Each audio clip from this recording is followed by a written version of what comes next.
ಹೌದು, ಇವತ್ತು ಕತ್ತಲಾಗಿದೆ. ಇವತ್ತು ನಾನು ಯಾರೇ ಒಂದು ಹಳ್ಳಿಗಳಲ್ಲಿ ಬರಲಿ, ನಮ್ಮ ದಂಡಿನಹಳ್ಳಿ ಹೋಬಳಿ ಅಂತಲ್ಲ, ಕಸಬಾ ಆಗ್ಬೋದು ಅಥವಾ ಎಲ್ಲ ನಮ್ಮ ಬೆಳಗುಳ ಅಥವಾ ನಮ್ಮ ಹೊಳೆಸ್ಪುರ ಕ್ಷೇತ್ರ ಆಗ್ಬೋದು, ಪ್ರತಿಯೊಬ್ಬರೂ ಇಂಥ ಹಳ್ಳಿಯವರು ಬಂದಿದ್ದಾರೆ, ಇಂಥ ಕೆಲಸ ಮಾಡಿಕೊಡ್ಬೇಕು ಅಂತ ಮಾಡಿಕೊಡಲ್ಲ. ನಮ್ಮ ಕುಟುಂಬದವರು, ನಮ್ಮ ಮನೆಯವರು ಅನ್ನೋ ಒಂದು ಅಭಿಮಾನ ಇಟ್ಕೊಂಡು ಇವತ್ತು ನಾನು ಕೆಲಸ ಮಾಡಿದ್ದೀನಿ.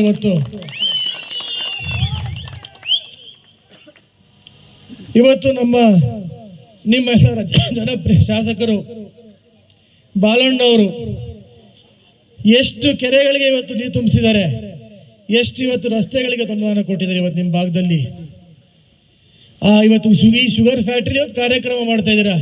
ಈ ಶುಗರ್ ಫ್ಯಾಕ್ಟ್ರಿಯಿಂದ ಇವತ್ತು ಎಷ್ಟು ಸಾವಿರಾರು ಜನ ರೈತರಿಗೆ ಇವತ್ತು ಅನುಕೂಲ ಆಗಿದೆ. ಇವತ್ತು ಯೋಚನೆ ಮಾಡಿ, ದಯಮಾಡಿ ನಿಮ್ಮಲ್ಲಿ ನಾನು ಹೇಳಕ್ಕೆ ಒಂದು ಸಣ್ಣ ಮಾತು ಹೇಳಕ್ಕೆ ಇಷ್ಟಪಡ್ತೀನಿ. ಕತ್ಲಾದ ಮೇಲೆ ಬೆಳಕು ಬರಲೇಬೇಕು.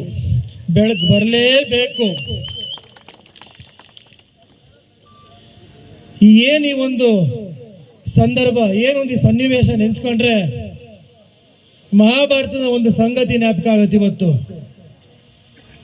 ಹಿಂಗೆ ಕೃಷ್ಣ ಹಾಗೂ ಅರ್ಜುನ ಇಬ್ರು ಬೇಟೆಗೆ ಹೋಗಿದ್ರಂತೆ.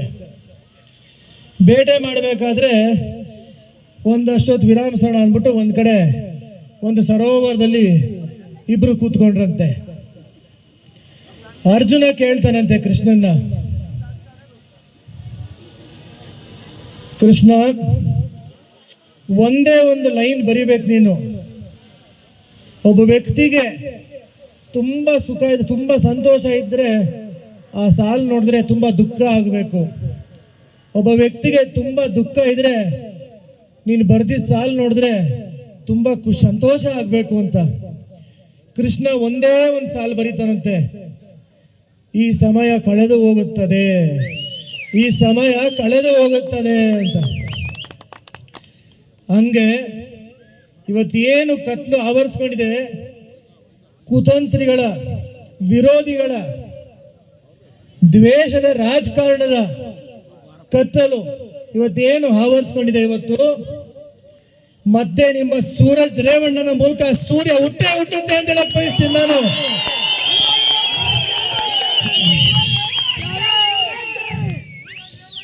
ಇವತ್ತು ಮೂಡ್ಲಿಪ್ಪೆಯಿಂದ ಆ ಬೆಂಕಿ ಶುರುವಾಗಿದೆ.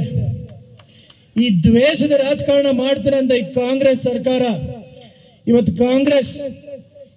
ಕಾಂಗ್ರೆಸ್ ಅಂತ ಇವತ್ತು ಕುಣಿತಾ ಇದ್ದಾರೆ. ಆ ಸುಡೋಂಥ ಪರಿಸ್ಥಿತಿ, ಆ ಕಣ್ಣೀರು ಸುಡೋಂಥ ಪರಿಸ್ಥಿತಿ ಅವ್ರಿಗೆ ಬಂದೇ ಬರುತ್ತೆ ಅಂತ ಹೇಳಕ್ ಬಯಸ್ತೀನಿ ನಾನು.